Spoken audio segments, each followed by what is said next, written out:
Hello, thank you, Annegret, for inviting me. Thank you, Bahanur, for introducing. And I'm really happy to learn about this workshop. And since I arrived to Germany only exactly 6 months ago, in the end of March, I'm quite happy that there are so many projects focusing on Ukraine now, because it's such a major topic in social sciences, and not only social sciences, but from different disciplines.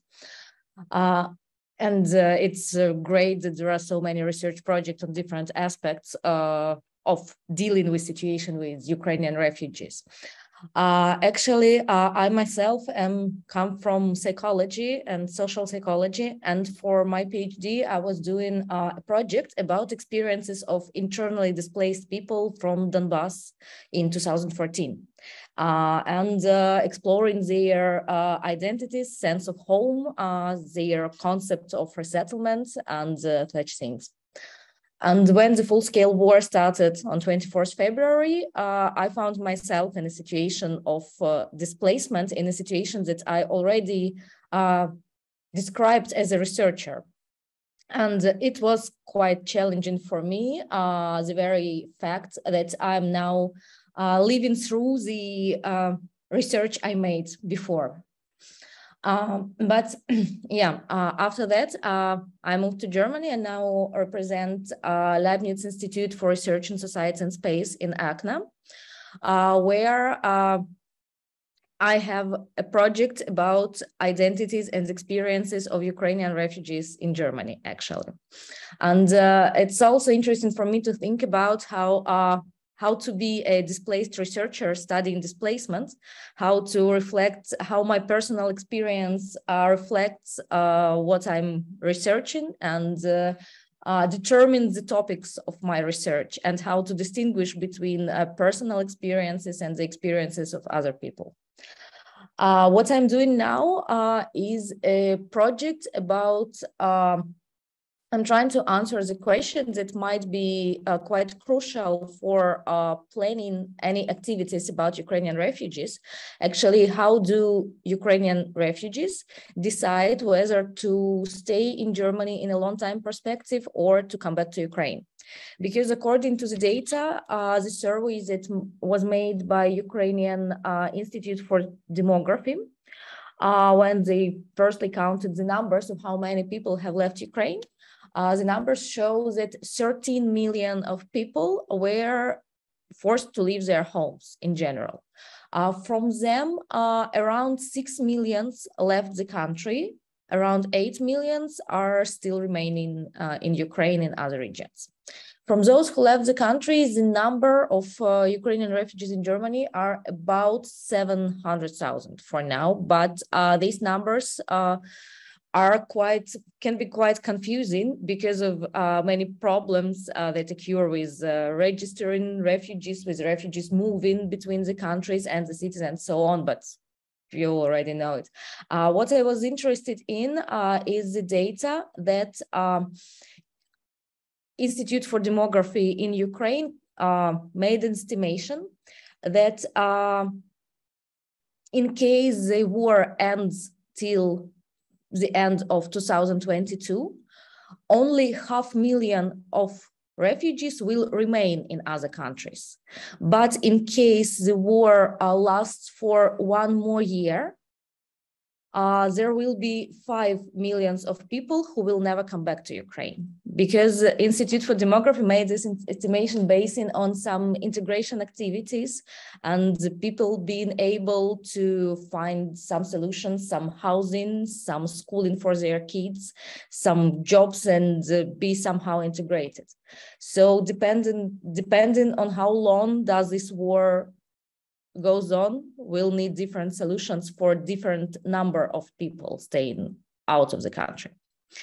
But what I know from my research project that I'm running now, actually I'm talking to people, doing some ethnography, and whenever I hear people speaking Ukrainian, I try to speak to them and just to talk to them about their experiences, to gather some information. And from what I know, also the surveys made by other Ukrainian NGOs that are, of course, not representative under these circumstances. But anyway, the survey now shows that 3 out of 4 refugees plan to come back to Ukraine as soon as it becomes safer for them. But only in case, of course, if you ask a person on the street, do you want to come back to Ukraine? The answer will be obvious. It's, of course, we should. Of course, we want to come back. The problem is we don't yet know any estimations on how destroyed is Ukraine, how destroyed are some cities, especially in eastern Ukraine. And what is happening now, Russia is destroying mostly civilian infrastructure like schools, kindergartens, hospitals, and so on. So people might just not be able, they might want to come back, but not be able, and thus experience a sense of permanent temporality, as I call it, having this desire to come back, but at the same time being not able to come back. And this sense of permanent temporality experienced by refugees might be an obstacle for their integration. And also what I know from my research project is that some Ukrainian people, it's quite a prominent tendency, they resist integration attempts made by German government, but not because they don't respect, not because they are so ungrateful, but because they just are afraid to integrate into German society. What I mean, especially it's visible for people who have kids of school age or kindergarten age. And as far as most of the refugees are women with children, it's quite a prominent tendency that some women do not want to put their kids into German schools, motivating it by the fact that the child was already taken from a safe schooling environment in Ukraine and is already traumatized by losing ties with close friends and so on. As I heard the same reasoning 2 times from 2 different women of 2 different social classes, but the reasoning was the same, that my child is already traumatized by the move. I don't want to put him or her to a German school because then I'll need to take my kids from German school back to Ukraine when we come back.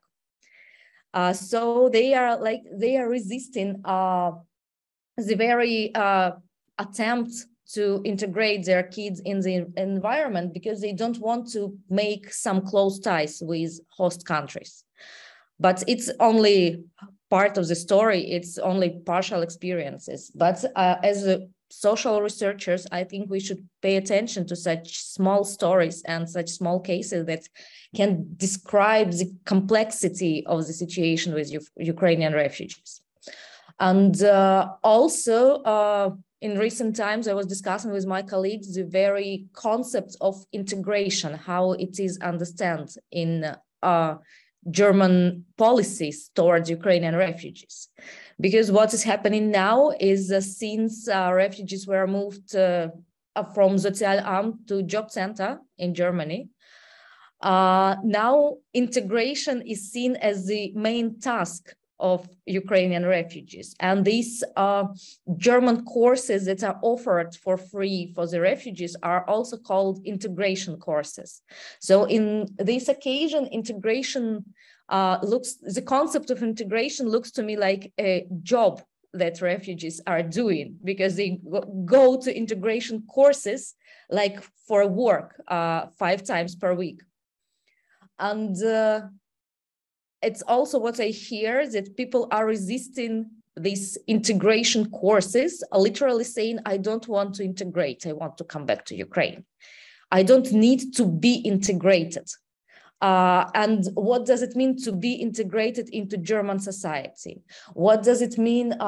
Does it mean to lose some identity, or does it mean some othering of the refugees, that like you are others and we need to integrate you into our society? To some people, it might be perceived like we are not that much others. we are not that much outsiders that we need to work on our integration for 6 months in a row. And herein, the very concept of integration seems really interesting to me and worthy to be explored. And not to mention the problems with housing, but I suppose that other contributors will tell more about housing. But what I see now that the 6 months margin that we already passed can be quite crucial for people who are hosted by private households, by private people. Just from psychological reasons, just for reasons of being tired of presence of other person at your home for many days. And it quite significantly contributes to the sense of guilt that experience the refugees from Ukraine. As we made a survey in an NGO with which I was affiliated in Ukraine, SEDOS, and our respondents explained how do they feel guilty by the very fact of being hosted by other families, feeling not okay, feeling like guests in between of something, feeling it is so temporary that they can't plan anything, but at the same time that they are disrupting the ordinary ways of life of the families where they are hosted. And it is also one of the reasons why some people come back to Ukraine, because they don't want to be a burden for families who host them. And this sense of guilt and this desire not to interrupt the lives of other people is what I heard on a train to Ukraine when I was traveling a couple of weeks ago to visit my family. It was explained to me by people who were hosted by different families in different countries, from Poland to Scotland. The motivation is the same. Since I don't have, I can't live on my own, I'm interrupting the life of the family, I should better come back to Ukraine because I just can't live in this limbo, in this intermediate situation.